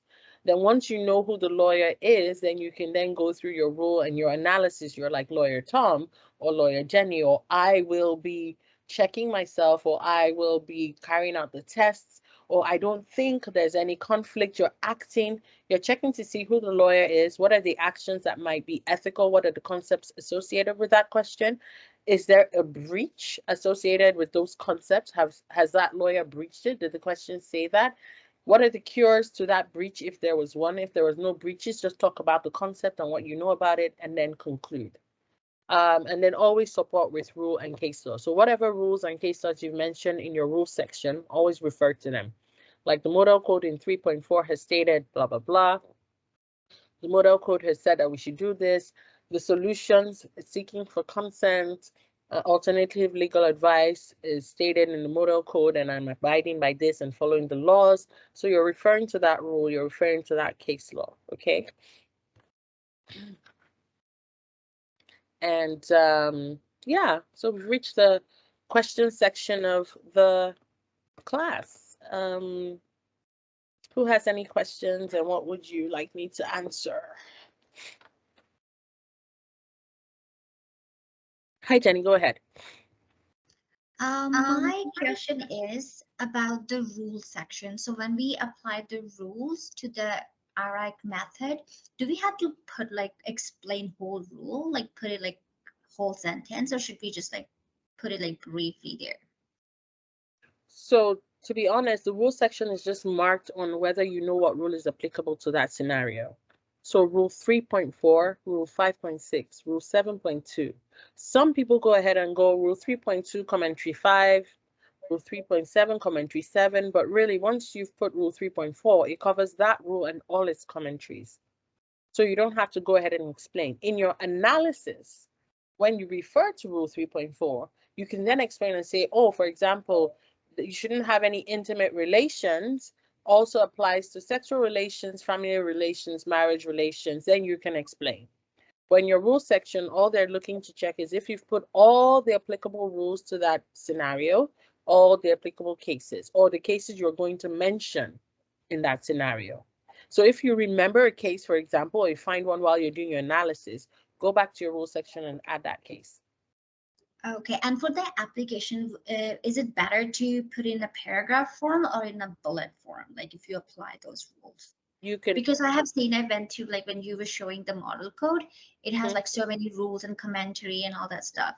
So like, Mhm. will that be much more understandable to put in a bullet form when you apply it? I would say for professional responsibility, it's better to write it as a paragraph, like theory.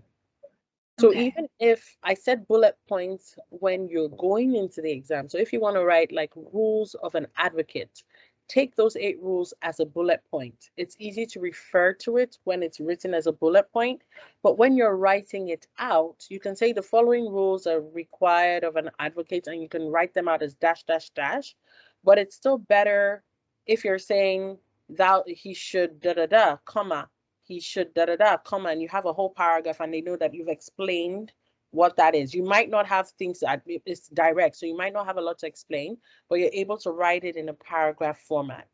Now, when you're answering, we have a exam prep workshop, I think in 7 weeks. So the intensive classes will go on, and then we're going to send out invites to the exam prep workshop to people who didn't even, so you can come for the prep workshop even if you didn't join the intensive class. The exam prep workshop is paid for if you joined intensive, but you can also pay for it closer to the exam workshop and come. So there we actually deal with questions and how to structure it. So that's what Okay. I'm going to explain stuff like when you have an issue, if there's a question and there are 3 questions in your exam, you can put it as issue 1, issue 2, issue 3. Put issue 1 and you can do analysis, conclusion, or analysis, rule and analysis. Issue 2, rule and analysis, and do 1 conclusion so that you're not writing too much. Or you could do issue and write issue 1, issue 2, issue 3, analysis, issue 1, analyze your issue 1, analyze your issue 2, and then it helps them put together how you're structuring your answers, and then do 1 final conclusion, because usually it's the same conclusion for all the issues. Should we continue with this client? Is there a breach? Blah, blah, blah.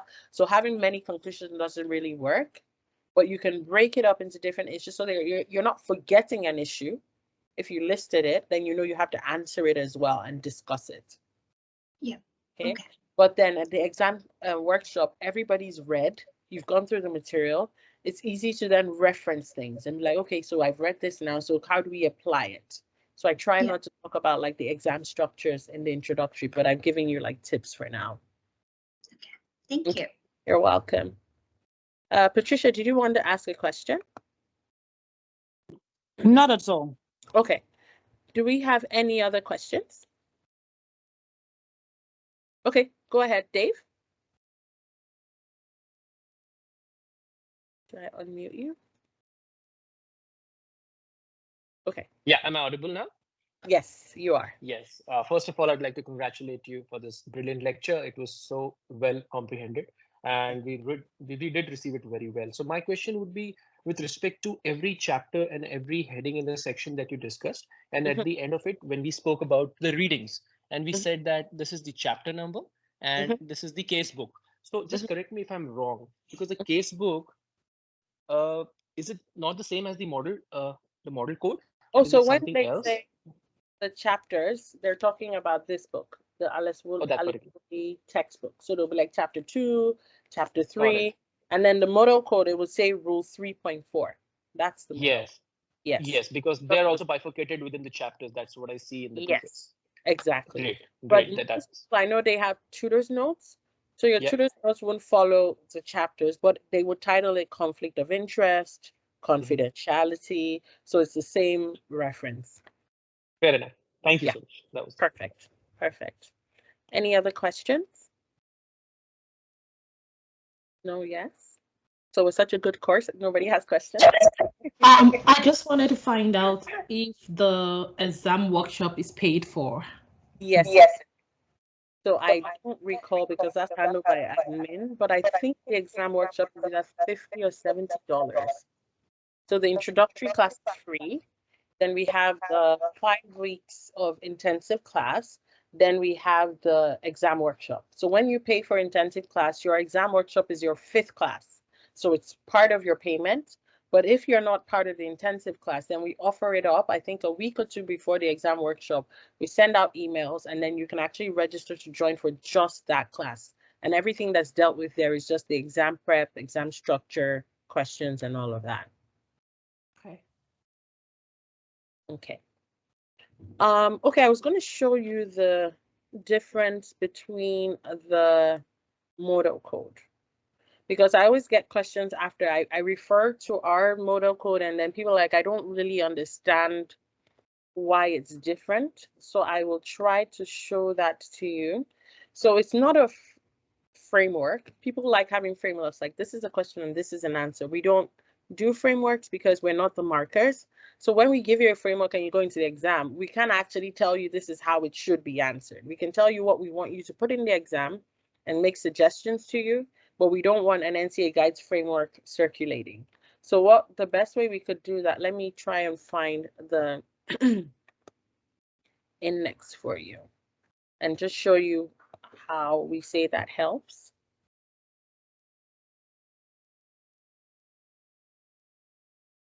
Expanded modal code index 2024. Okay, and then I will share.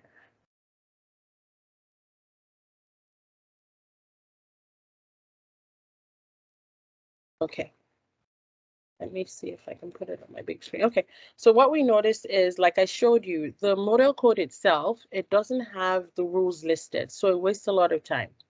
So our expanded code has the rules listed so that when you're filling and populating your rule section, you know that when you want to talk about integrity, it's 2.1-1 or 2.1-2, and then it's got like paraphrase. So 2.1-1 says carry out duties honorable and with integrity. Of course, in the modal code, it's a full sentence of like 2-3 lines.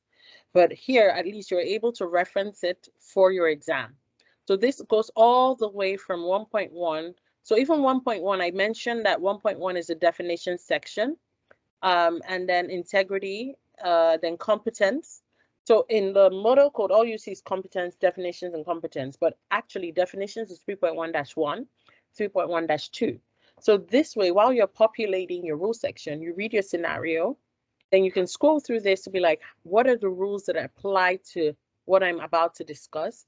So, is it honesty and candor? Is it clients as an organization? Is it encouraging compromise and settlement? So you're able to pull out your rules for your rule section from here, right, to start the exam. And it goes all the way to rule 7, I think it's 7.8, but I'll just keep scrolling. So rule 7.8. Yeah. 7.8 errors and omissions, 7.8-1, notice of claim, corporation, and all of that. So that's just for the, so that first 16 pages is for your rule section, just so that you don't have to go and open the modal code to look for the rules that apply to each particular question, right? Then we expanded it further to like, for example, where I say there are definitions in section 1, I listed all the things that are defined in section 1 under your modal code. So conflict of interest, consent, law firm, lawyer, limited scope retainer. By the time you finish studying, you don't actually need these exact definitions because you already know what they are. But you know that, oh, these things, and reference them, a client, as referred to in the definition section of the modal code, is when a relationship is established without formality, representative capacity does not make your client. So you can use this to explain formation of a client-lawyer relationship, right? It's easy. You're able to pull it out and use the right words. Anytime I highlight something, reasonable expectation, that's because it's a reference that would help you, like, just lift that exact word into your exams, okay? Now for the core concepts, which I would say are competency, confidentiality, conflict of interest, we have, apart from the fact that we've expanded the modal code, it has all the rules, it has all the important commentaries and why they're important. We also have additional notes. So for competence, the case is Law Society of Alberta and CIED, and that is what the case says. The NCA doesn't expect you to come and break down the case. Your professors who are marking already know what the case is about.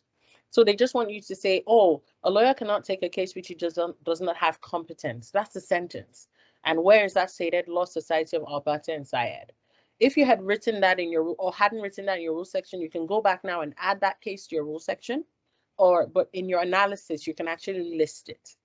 Central core and refuse is here. I put like what is held, what the main issue for PR is, what the statement is, and what they said. And those are the cases for competency. So you can move on from competency after explaining and giving those 3 cases, right? I think the next part that I have like additional notes. So you're still scrolling, like for example, you get a conflict of interest question. So you move, or confidentiality question. So you come to 3.3 in the expanded index, right? So I've given you the main important role. I've added the exceptions because you must always mention the exceptions when you're talking about confidentiality. So expressly or implied, required to do so by law. Those are the 4 things for that exam. There are commentaries as well, depending on your marks. If it's a large mark question, then the commentaries that are important to add to your analysis, mention them, right? That this said this, the model code said that. But then there should be an additional note as well. Exactly. So for exceptions, these are the cases for each exception, where those exceptions occurred. And additional notes, a lawyer owes a duty of confidentiality, blah, blah, blah, and then highlighted cases. So the cases that I mentioned in your exceptions, just in case you want to talk about them, there's the held, like what was held in each case as well. So basically, this isn't a structure to tell you exactly what to say. It just expands upon like the main concepts and it puts them in your code so that as you're searching for the rule, I'm sure this is a conflict of interest issue. As you're going through the expanded code to look for like the conflict of interest issue, then you have like your highlighted cases right there as well to mention what the duty. So the duty of loyalty divided into 3 C's: duty to avoid conflict of interest, duty to commit your client's cause, and duty of candor. And it was said by Binnie J, right? So all of that is kind of listed in here. So this is not a study tool, even though it's good to have while you're studying, but it's an exam tool. So you don't have to think about this document till it's time for exams. Like you've already read, you're looking for ways to save your time, save yourself time when you're doing the exam. So you print it and take it into the exam hall. But first, go through your notes, go through your model code, go through your textbook, get the information first, understand it. Then you should be able to use that as a tool to save time, because I know that a lot of candidates say, I wasn't able to get to all my questions, there were just too much to write. So that's where that comes in handy. Okay. Okay, I think we've been here for 2 hours. Thank you so much for attending this class, introductory class. We'll be reaching out again just before the exam prep to remind you in case you're interested in joining. If you would like to attend the intensive classes, you can still send an email to inquiries. If you're on the WhatsApp group, you can send any questions that you have there. And don't forget, let me see if I can share. So the important links would be, so ncaguides.com, that's our website. We're on LinkedIn, Instagram, and Facebook, so you can reach us on NCA Guides on any of those platforms as well. So somebody will answer your questions if you send a DM or a message. We do have a phone number that's associated with WhatsApp, so you can send a question there. And then our email addresses are inquiries@ncaguides.com. And for me directly is funto@ncaguides.com. So I'd like to thank you for attending this class and spending time with me and talking about ethics, which I really enjoy. I hope I see you and hear from you soon. Thank you. Thank NCA guide.